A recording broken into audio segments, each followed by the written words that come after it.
ಶಿವಾಜಿನಗರದಲ್ಲಿ ಅಧಿಕಾರಿಗಳ ಮೇಲೆ ಗುಂಡಾಗಿರಿ ಮಾಡಲಾಗಿದೆ. ಫುಟ್ಪಾತ್ ತೆರವಿಗೆ ಬಂದಿದ್ದ ಆಫೀಸರ್ಸ್ ಮೇಲೆ ಹಲ್ಲೆ ಆಗಿದೆ.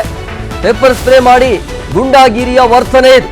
ಶಿವಾಜಿನಗರದಲ್ಲಿ ಅಧಿಕಾರಿಗಳ ಮೇಲೆ ಆಗಿರುವಂತಹ ಗುಂಡಾಗಿರಿ, ಫುಟ್ಪಾತ್ ತೆರವಿಗೆ ಬಂದಿರುವಂತಹ ಅಧಿಕಾರಿಗಳ ಮೇಲೆ ಹಲ್ಲೆಯನ್ನ ಮಾಡಲಾಗಿದೆ. ಕರ್ತವ್ಯ ನಿರ್ವಹಿಸಲು ಬಂದಿರುವಂತಹ ಅಧಿಕಾರಿಗಳ ಮೇಲೆ ಇದೆಂತ ದರ್ಪ ಇದು ಅಂತ ಶಿವಾಜಿನಗರದಲ್ಲಿ ಆಪರೇಷನ್ ಫುಟ್ಪಾತ್ ಅನ್ನ ವಿರೋಧಿಸಿ ಈ ರೀತಿಯ ದುರ್ವರ್ತನೆಯನ್ನ ತೋರಿಸ್ತಾ ಇರೋದು ಅಲ್ಲಿರುವಂತಹ ಸ್ಥಳೀಯರು. ಶಿವಾಜಿನಗರದಲ್ಲಿ ಅಧಿಕಾರಿಗಳ ಮೇಲೆ ಆಗ್ತಾ ಇರುವಂತಹ ಹಲ್ಲೆಯನ್ನ ನೀವು ನೋಡ್ತಾ ಇದ್ರಿ.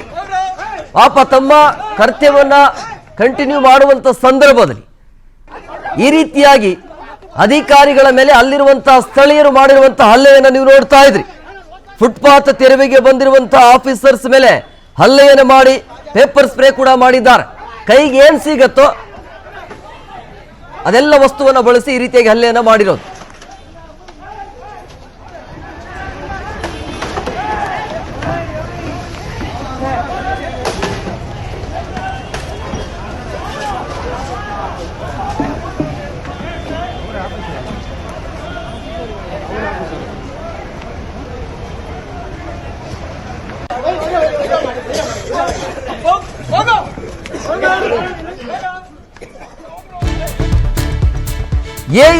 ಇಬ್ಬರು ಎಇ ಮತ್ತೆ ಒಬ್ಬರು ಕಿಯೋನಿಕ್ ಸಿಬ್ಬಂದಿಯ ಮೇಲೆ ಹಲ್ಲೆ ಆಗಿದೆ ಅನ್ನುವಂತ ಮಾಹಿತಿ.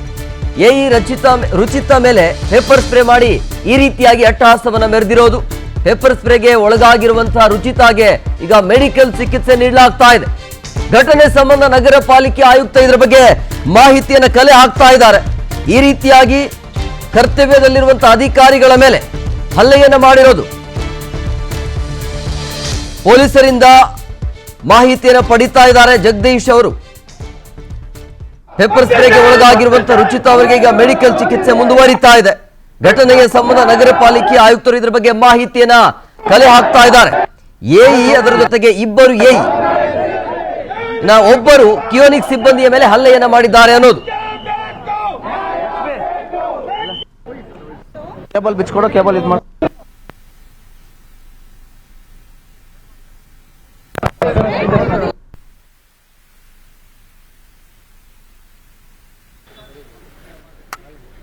ನೋಡಿ, ಎಂದಿನಂತೆ ಇವತ್ತು ತೆರವು ಕಾರ್ಯಾಚರಣೆಗೆ ಮುಂದಾಗುವಂತ ಸಂದರ್ಭದಲ್ಲಿ ಶಿವಾಜಿನಗರದಲ್ಲಿರುವಂತಹ ಫುಟ್ಪಾತ್ ವ್ಯಾಪಾರಿಗಳು, ಇದರಲ್ಲಿ ಬರೀ ವ್ಯಾಪಾರಿಗಳು ಅಷ್ಟೇ ಅಲ್ಲ, ಸಂಘಟನೆಗಳು ಕೂಡ ಸೇರಿಕೊಂಡಿವೆ. ಸೊ ಹಂಗಾಗಿ ಅಲ್ಲಿರುವಂತಹ ಸ್ಥಳೀಯರು ಬಂದಿರುವಂತಹ ಅಧಿಕಾರಿಗಳಿಗೆ ಮನಸ್ಸು ಇಚ್ಛೆ ಹಲ್ಲೆ ಮಾಡಿರುವಂತಹ ಘಟನೆ ಇದು. ಕಾನೂನನ್ನ ಈ ರೀತಿಯಾಗಿ ಕೈಗೆ ತೆಗೆದುಕೊಳ್ಳೋದು ಎಷ್ಟು ಮಟ್ಟಿಗೆ ಸರಿ ಅಂತ ನಿಮ್ಮ ಆವೇಶ, ಆಕ್ರೋಶ ಅರ್ಥ ಆಗತ್ತೆ. ನೋಡಿ, ನೀವು ಬಲಭಾಗದಲ್ಲಿ ನೋಡ್ತಾ ಇದ್ರಿ ರುಚಿತಾ ಅನ್ನೋರಿಗೆ ಯಾವ ರೀತಿಯಾಗಿ ಪೆಪ್ಪರ್ ಸ್ಪ್ರೇಯನ್ನ ಬಳಸಿ ಹಲ್ಲೆಯನ್ನ ಮಾಡಿದ್ದಾರೆ ಅಂತ ಹೇಳಿ. ಅಂದ್ರೆ ಈ ಹಲ್ಲೆಯ ದೃಶ್ಯವನ್ನ ನೋಡ್ತಾ ಇದ್ರೆ ಇದೆಲ್ಲವೂ ಕೂಡ ಪ್ರೀ ಪ್ಲಾನ್ ಅಂತ ಗೊತ್ತಾಗ್ತಾ ಇದೆ. ಆ ಸ್ಪಾಟ್ ಅಲ್ಲಿ ಇವರಿಗೆ ಪೆಪ್ಪರ್ ಸ್ಪ್ರೇ ಆಗಿರಬಹುದು, ಬೇರೆ ಬೇರೆ ಆಯುಧಗಳು ಹೆಂಗ್ ಸಿಗತ್ತೆ ಇವರ ಕೈಯಲ್ಲಿ ಅಂತೇಳಿ, ಏನೆಲ್ಲ ಸಿಗತ್ತೆ ಕೈ, ಅವೆಲ್ಲ ವಸ್ತುಗಳನ್ನು ಬಳಸಿ ಈ ರೀತಿಯಾಗಿ ಹಲ್ಲೆಯನ್ನ ಮಾಡಿರೋದು. ಬಕೆಟ್ಗಳನ್ನು ಹಿಡಿದಿದ್ದಾರೆ, ಚೇರ್ ಮುಖಾಂತರ ಚೇರಿಂದನೂ ಕೂಡ ಹೊಡೆದಿರುವಂಥದ್ದು. ಸೊ ಇಂಥವರ ಮೇಲೆ ಕಠಿಣ ಕ್ರಮ ಆಗಬೇಕು ಅಂತೇಳಿ ಕೆಲವೊಂದಿಷ್ಟು ಜನ ಆಕ್ರೋಶವನ್ನು ವ್ಯಕ್ತಪಡಿಸ್ತಾ ಇರೋದು. ಅಲ್ಲಿ ಫುಟ್ಪಾತ್ ತೆರವು ಕಾರ್ಯಾಚರಣೆ ಆಗ್ತಾ ಇರೋದು ಯಾಕೆಂದ್ರೆ ಪಾದಾಚಾರಿಗಳಿಗೆ ಅನುಕೂಲ ಆಗಲಿ, ಜನಸಾಮಾನ್ಯರಿಗೆ ಅನುಕೂಲ ಆಗಲಿ, ಓಡಾಟಕ್ಕೆ ಅನುಕೂಲ ಆಗಬೇಕು ಅಂತೇಳಿ ಆ ಕಾರ್ಯಾಚರಣೆ ಕಂಟಿನ್ಯೂ ಆಗ್ತಾ ಇದೆ. ಸೊ ಇದ್ದಕ್ಕಿದ್ದಾಗೆ ಅಧಿಕಾರಿಗಳ ಮೇಲೆ ಟಾರ್ಗೆಟ್ ಮಾಡಿ ಈ ರೀತಿಯಾಗಿ ಹಲ್ಲೆ ಮಾಡೋದು ಎಷ್ಟು ಮಟ್ಟಿಗೆ ಸರಿ ಅಂತೇಳಿ, ಅಧಿಕಾರಿಯ ಮೇಲೆ ಈ ರೀತಿಯಾಗಿ ಹಲ್ಲೆ ಮಾಡೋ ಒಂಥರ ಅಪರಾಧ ಇದು. ಇಂಥವರನ್ನ ಸರಿಯಾಗಿ ಕಾನೂನು ಕ್ರಮ ಅಂತೂ ಆಗೇ ಆಗತ್ತೆ. ಬಟ್ ಕಾನೂನನ್ನು ಯಾಕೆ ನೀವು ಕೈಗೆ ತೆಗೆದುಕೊಳ್ತೀರಿ ಅಂತ.